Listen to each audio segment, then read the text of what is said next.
Hello, everybody. Welcome to Law School at 50, Part 3. In Part 1, we talked about did you really want to go to law school and some of the obstacles to getting in and completing law school. In Part 2, it was short but sweet, we talked about attack the LSAC.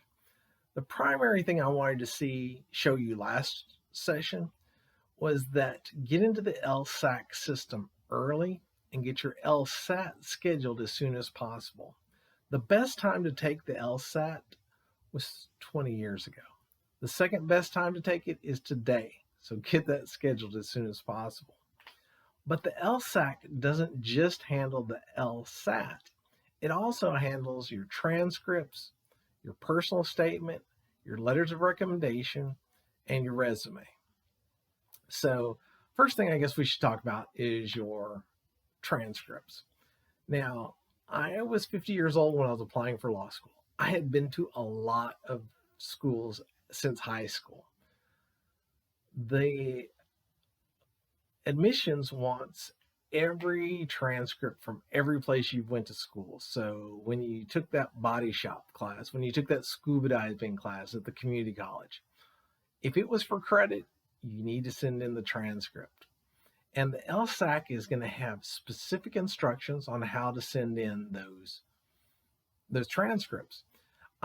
When I did it, you had a cover page that had a QR code, and when they sent it in, then the LSAC people would just attach it to your file.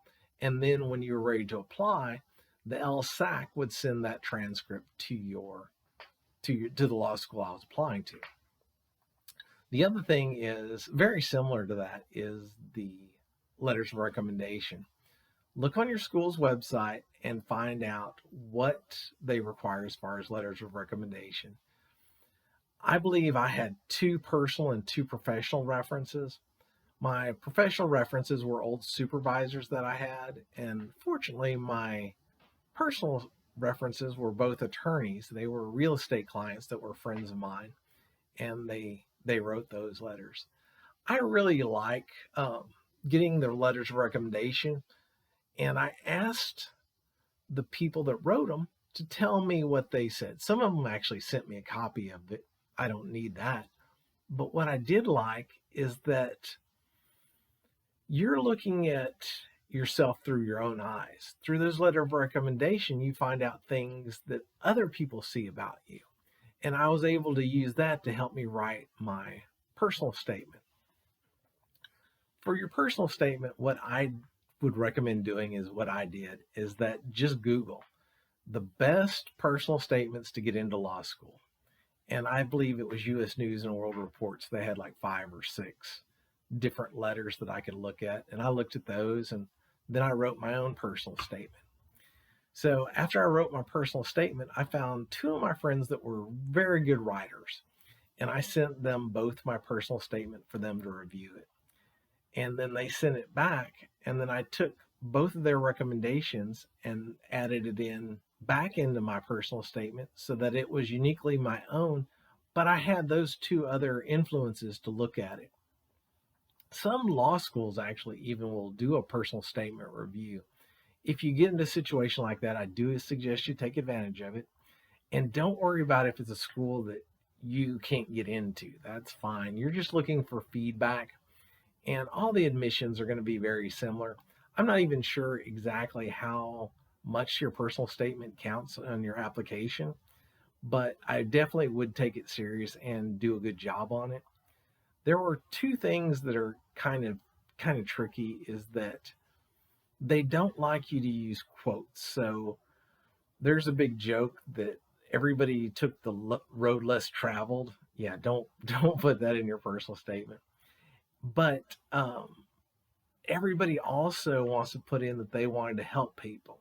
So if you put that in your personal statement, and I'm not saying don't, I included it in mine, but don't make that the focal point, because what you're trying to do is differentiate yourself from other applicants. If you're 50 and applying for law school, you're already differentiated to a point. But I don't want to be cliche. I don't want to do what everybody else is doing. I want to make sure my personal statement is my own. The last thing I want to talk about is your resume. I had quite a few jobs. So I didn't include a lot of them on my resume because they were insignificant. Well, then during my 1L year, character and fitness from the bar came to me and said, "Why did you omit these jobs?" I'm like, "Omit? It was a 2 week temp job when I was trying, it was just crazy stuff." And I still got into law school and everything was fine, but it was just a hassle. It was a stressor that I didn't need during my 1L year. So go ahead and include all your jobs on your resume when you send that in to the LSAC. Now, the LSAC doesn't release your application until you tell them to. So get all this information, get it together. All the schools that you want to apply to, you'll get that information together. And then after you get your LSAT scores, you can start sending those suckers out, getting your applications going. And you can actually send your applications in before you get your LSAT score to a lot of schools.